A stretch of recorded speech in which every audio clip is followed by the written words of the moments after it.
Hariom Vijayji, my name is Shobha, and I'm one of the seekers from Chinmaya Mission in Fairfield, Connecticut.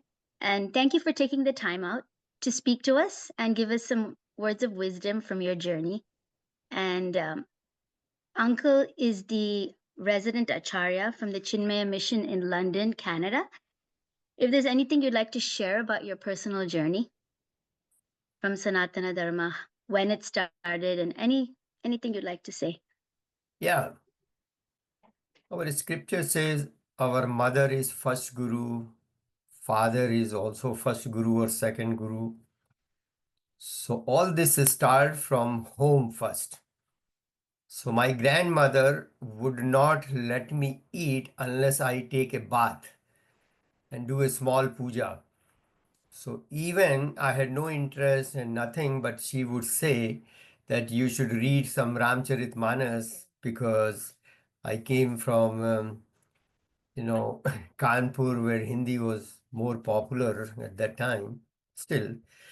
So I would read one or two chopai, then sometimes she will explain me. So this is the way the journey starts.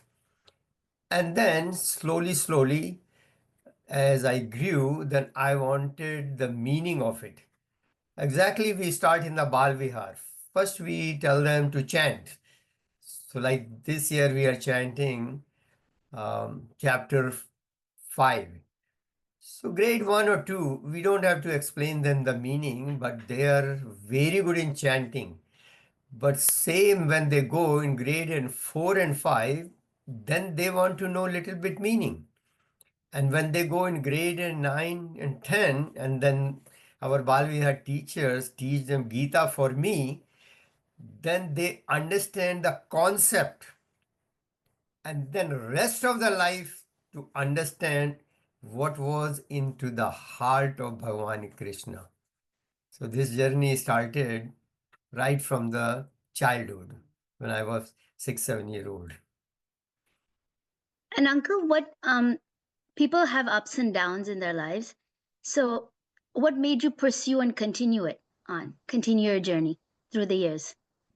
Some people, they take a step back, but some people, like yourself, just continue and foster and allow it to grow. Again, if our parents are strong and they initiate into our dharma, so life is same years ago, 35, 40, 50 years ago, when we used to go to India, there was so much smog and fog into Delhi airport, you cannot land it.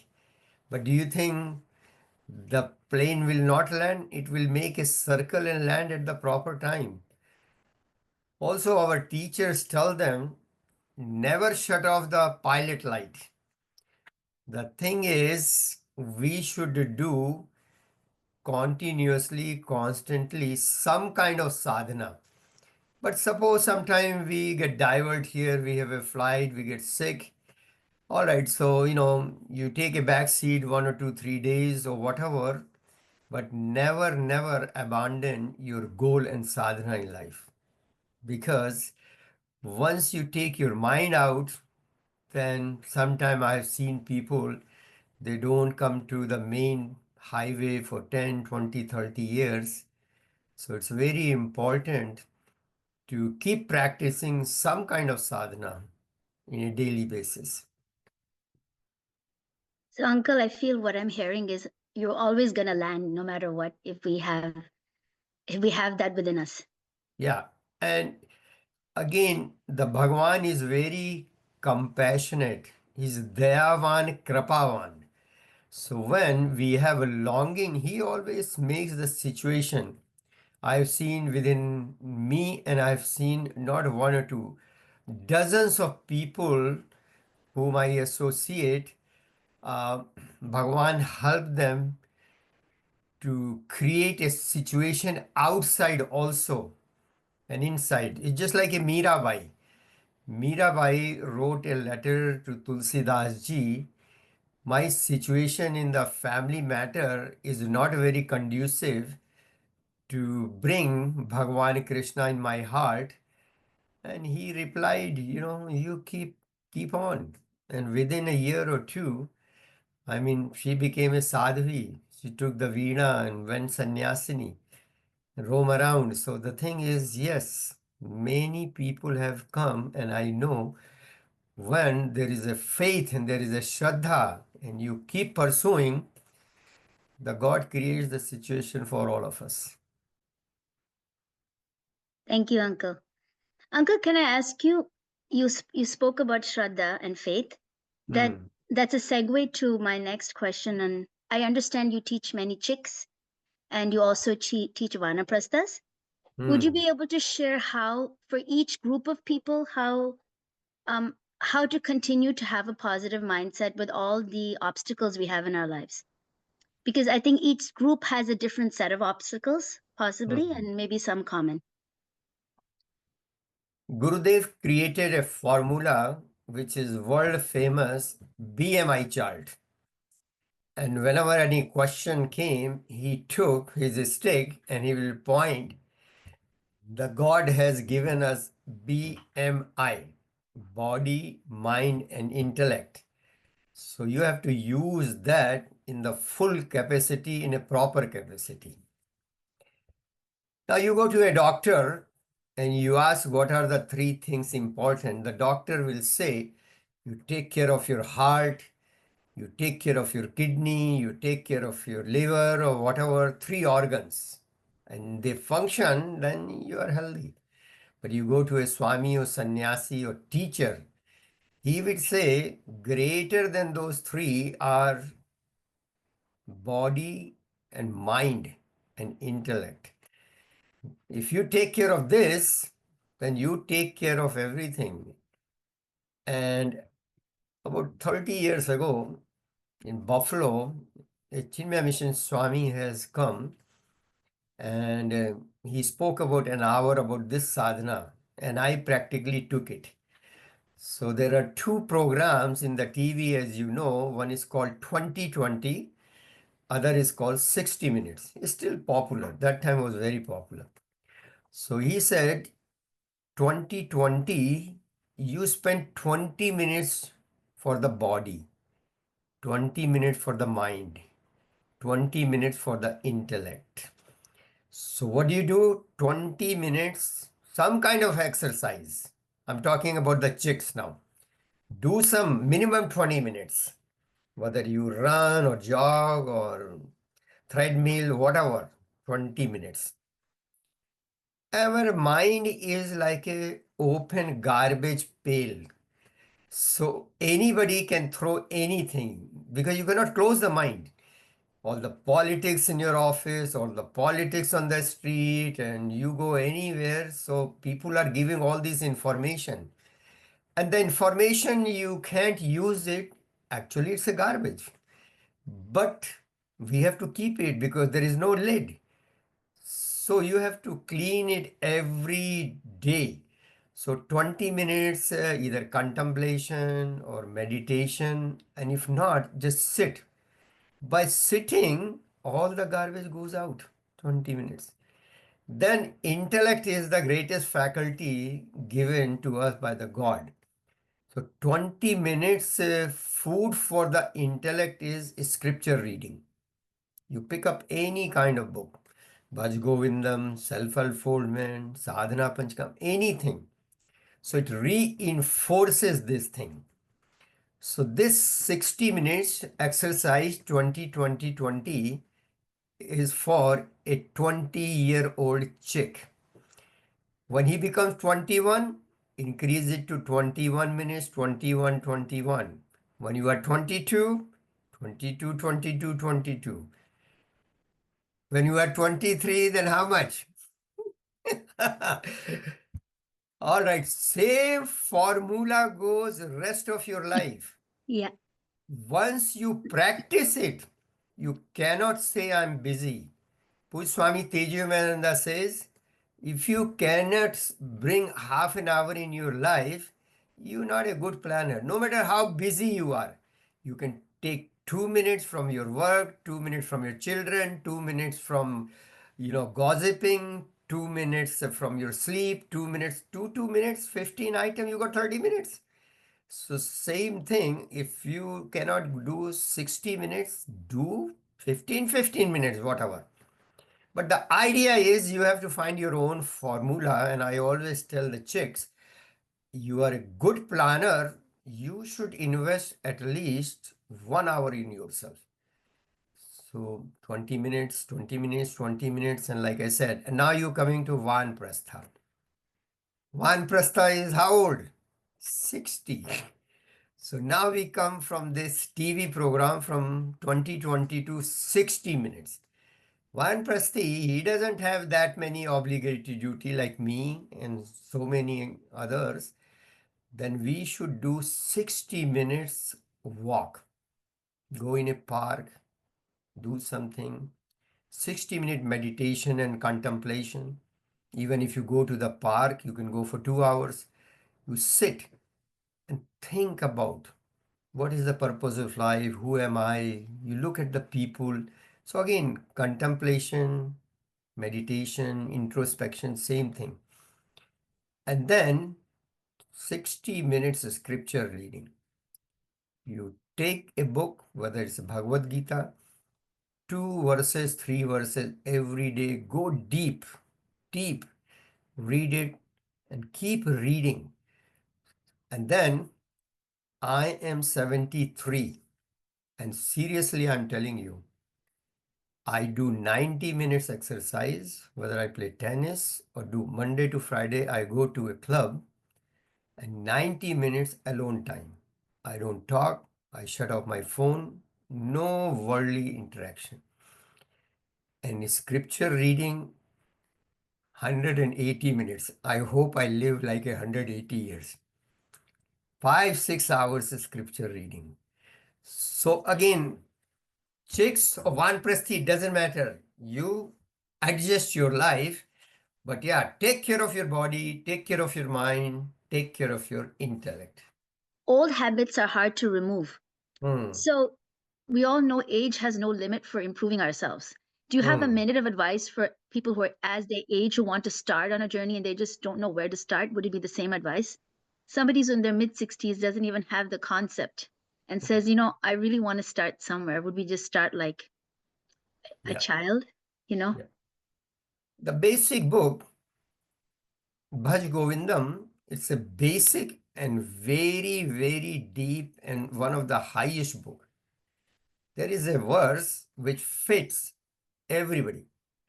Satsangatve nisangatvam nisangatve nirmohatvam nirmohatve nishaltatvam nishaltatve jivan mukti. Satsang. You cannot say, I don't have a company of a good. You can find a better person in your life and right, in your office, with your associate, anybody who knows about the life a little bit better, who has read more. Seek the company of a good. When you rub with the good people, the goodness comes to us. Then, after in every satsang, one thing it will come. When you have a good company, then you will reject the bad company. Nissang. Then all our bad habits, all our vasanas and all things. Very simple formula. Seek goodness, the badness goes away. And then what happens, second step is Nissangatve nirmohatvam. Then we bring the vairagya. This is not a goal of our life to listening every kind of news and every kind of involvement in this world. No, no, no, no, no, no. Gurudev said, reduce quantity of the thoughts. This is for everybody. Reduce quantity of the thoughts. When you can reduce, then you can increase the quality. Otherwise, the quality will not come. And when you can handle the quality, then you give the direction. Nirmohatve nishchal tattvam. What is the purpose of life? What I'm doing in my life? Am I making any plans?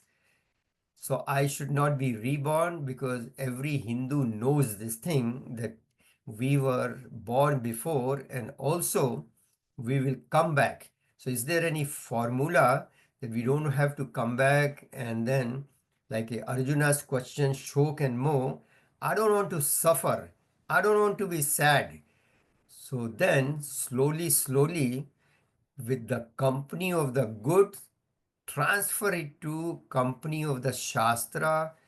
And when we have a Shastra Vasna, means we want to learn the literature, know for sure Bhagwan will manifest himself as a guru in your life, and he will start molding and teaching. It happens to so many people. Yeah. Uncle, you mentioned somewhere along the line sadness, I thought, but that something you said reminded me. People worry a lot about getting older and what will Hmm. happen to them, no matter what. And how do we follow Bhagwan Krishna's advice and his words and not to Hmm. grieve? Because, I see that with some of my patients where they're aging and all their friends are passing away. So Hmm. how do they keep Bhagwan's Krishna's words in their heart and Hmm. continue life Yeah. in a positive way? Yeah, many levels are there. People do not believe in God and people believes in the worldly things. Then we can advise them to find some positive entertainment. Netflix, watch biographies, watch something meaningful, get some positive books to read it rather than, just entertainment.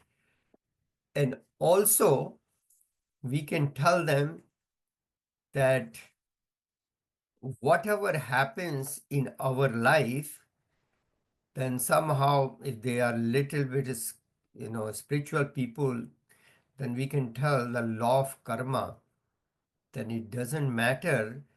The thing is whatever we get it, then this is from the past life. There is a story, this lady, real story, his only son, 21, 22-year old, died. She went to Gautam Buddha and he said, Master, I heard you are a magician. You know everything. You know the God. So can you bring my son alive? He said, yeah, very easy. So he said, can you bring the life to my son? He said, yeah, you have to do one thing. Bring some rice, handful of rice, from some home where nobody has died. She went everywhere. She knew the truth of the life is one day we have to go away. Also, if people are little spiritual, uh, most of the people, if they are here 3 4 years in our classes, then they know little bit part of the Vedanta. And this statement I tell to all my seeker, maybe more than 100.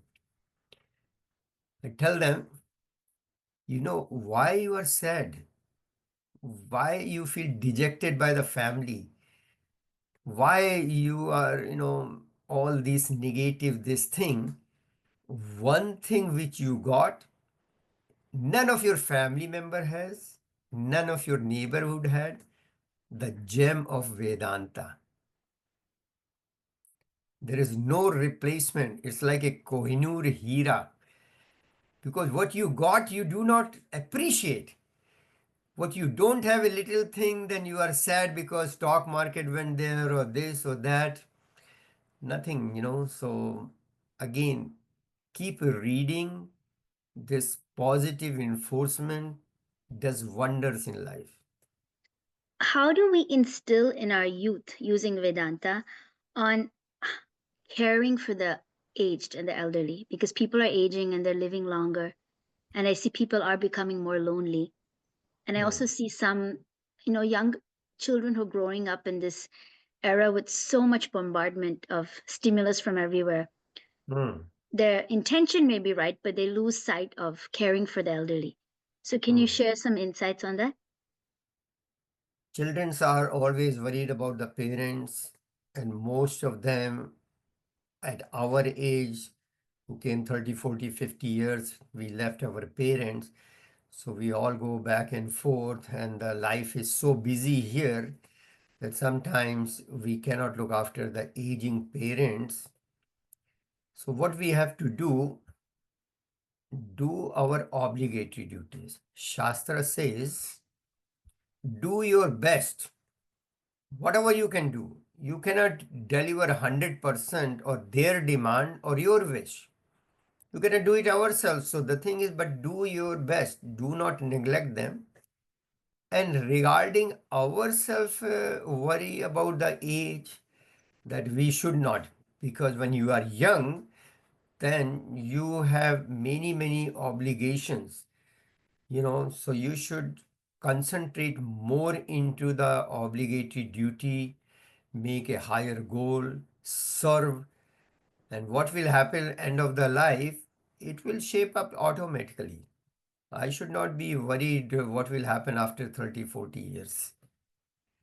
Give you a small Puja Swami Tejumanda's joke. Not joke, a story. It hits the nail. So these husband and wife, they got married and they were the life of this street. Jingling, mingling, and party, this and that. Within 2 years, they don't come out. And people say, please come join the party. They say, no, we're not interested. After 3 years, people say, oh, there's some noises coming. After 4 years, shouting coming. So they knew something going wrong. So one day, some of the people, they went and they said, can we help? He said, no, you cannot help. We have major problem between us. So they say, okay, we have a Swami visiting. Maybe you don't want to tell your problem. Can you come and you can share your problem with the Swami? So they decided they come. So Swami asked woman that, what is the problem with your husband? She said, no, it's his thinking. He wants our son to become a doctor, and he's a doctor. He goes 7 o'clock, never comes 9 o'clock. Do not take care of me. How can he take care of this thing? I don't want my son to be doctor. Then husband, they ask that wife, what do you want? It's a school teacher. We get the summer vacation, we get this. So they both fighting and they are both opposite. So Swami says, why don't you call your son and ask him what he wants to be? They say he has not come yet. Just planning. Anyway, so message is, wherever, in whatever stage we are, do our responsibility properly. And Gurudev's two statement, very powerful, only very simple. And I will end my interview with this thing. First, do your best, forget the rest. Do your best, whatever your job, raising the children, driving, purchasing coffee. Put your single pointed. Do your best. Do not get your mind shattered. Second thing he said, plan your work and then work out your plan. Plan your work, what you want to do today, and then find your own formula how to do it. If we do, the next step is plan your life, work out your life, live your life fully. Thank you, Uncle. Such wonderful words of wisdom and a lot to think about and a lot to absorb for all of us. I can see, Uncle, I mean, there's a lot of happiness that I can see just the vibes that you give. And I hope that we'll be able to all become like you and continue on and learn all these aspects of life.